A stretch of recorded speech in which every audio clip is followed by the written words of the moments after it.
마가복음 5장 28절입니다. 개역성경요. 이는 내가 그의 옷에만 손을 대어도 구원을 받으리라 생각함이러라. 제가 번역한 내용이요. 왜냐하면 그가 말하고 있기 때문이다.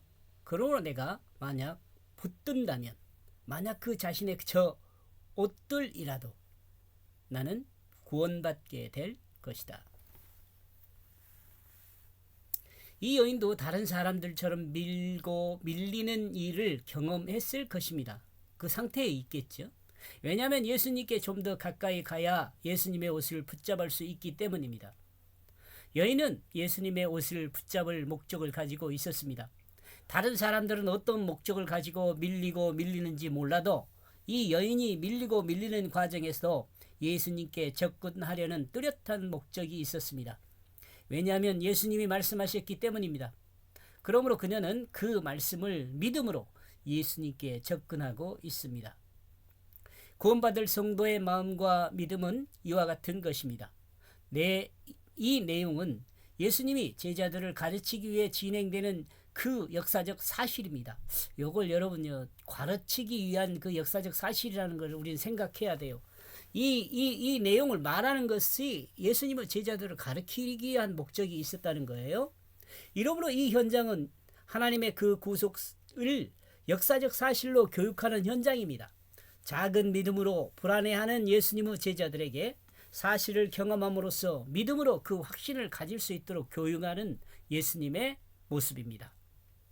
예수님의 제자들이나 우리가 제일 먼저 배워야 할 것은 뭐예요? 믿음입니다. 믿음. 우리가 배워야 할 건 믿음이에요. 이 믿음에 대해서 여러분 오해하면 안 돼요. 우리 지금 세상 사람들이 쓰는 그 용어로 믿음이 아니에요. 28절을 직역하면 그는 단언하여 말하고 있기 때문이다. 만약 내가 그 옷에 손만 대어도 그것을 통하여 나는 구원을 얻을 것이다. 여기서 그는 단언하고 있기 때문이다 또는 그가 말하고 있기 때문이다는 혈류병자의 말일 수도 있고 예수님의 말씀일 수도 있습니다. 만약 혈류병자의 말이면 마음속의 말이고 예수님의 가르침이면 모인 사람들이 듣고 있는 말씀입니다.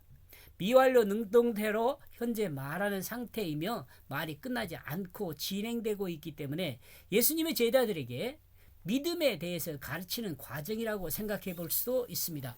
만약 주님의 말씀이면 혈류병자는 주님의 말씀을 믿음으로 예수님께 다가가고 있다고 볼 수가 있는 것입니다.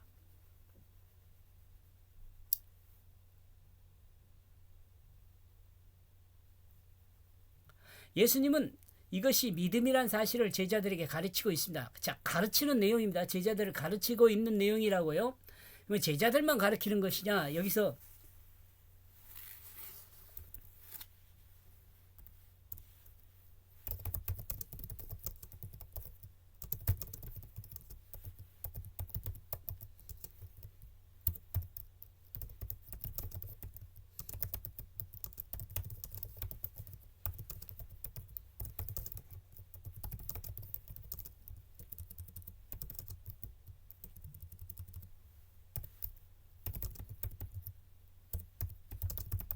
나와 여러분도 가르치고 있다는 것을 알아야 합니다. 나와 여러분도 여기서 믿음이라는 것에 대해서 배워야 한다는 말이에요. 유대인들을 가장 괴롭힌 것은 바로 죄 문제로부터 자유였습니다. 죄로부터 자유요. 유대인들은 율법을 통해 죄의 본질은 몰라도 죄가 무엇인지 확실하게 알았습니다. 율법을 통해요. 율법은 사람들에게, 나와 지금 여러분들에게도 죄가 무엇인지를 가르치는 거예요. 그러므로 유대인들은 죄의 문제를 어떻게 해결할 것인가에 대해서 엄청난 고민을 하고 있었습니다.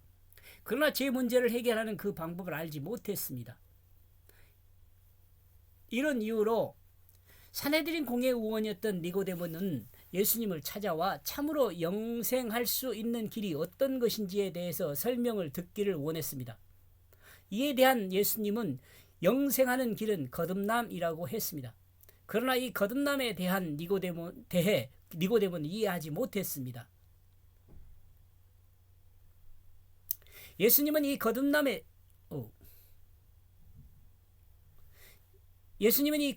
대해 하늘로부터 나는 것이라고 말했습니다. 그렇다면 하늘로부터 나는 것은 어떤 것일까요? 이를 잘 보여주는 것이 예수 그리스도의 삶입니다. 그러므로 예수님의 삶이 곧 복음이 됩니다. 그러므로 예수님의 삶을 이해하지 못하면 복음을 이해하지 못한 것이며, 복음을 이해하지 못한다는 말은 하늘로부터 새롭게 태어나는 개념을 이해하지 못한다는 말이 되죠.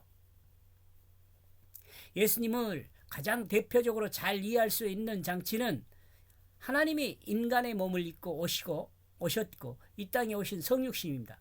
인간의 몸으로 입고 오신 이 땅에 오신 성육신이요. 그러므로 인간이 예수 그리스도 성육신을 이해하지 못한다면 그는 복음을 이해하지 못하는 거라 같아요. 인간이 해결해야 할 가장 큰 문제가 있다면 죄 문제입니다.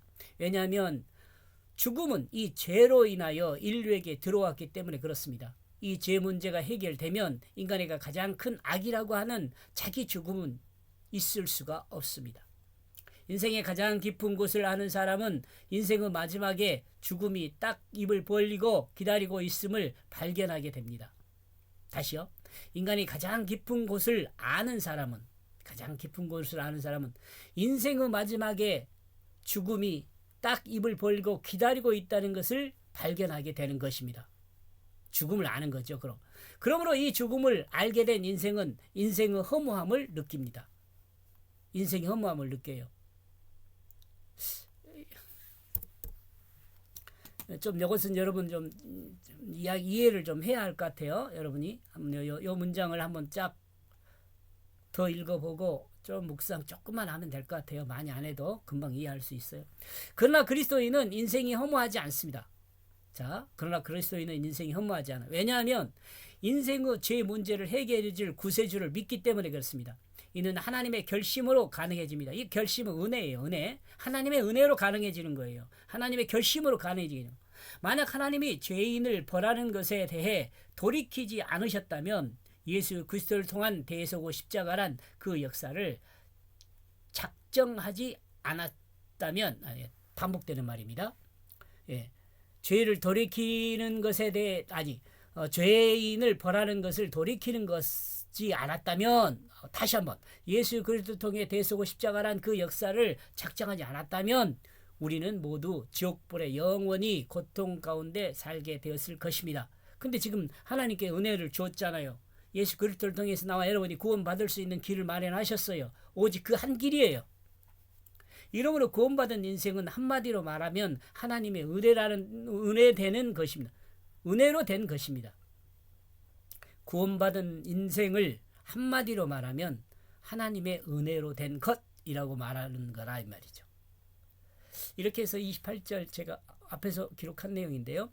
왜냐하면 그가 말하고 있기 때문이다. 그러므로 내가 만약 붙든다면, 여기서 내가는 혈류병 한 여인이에요.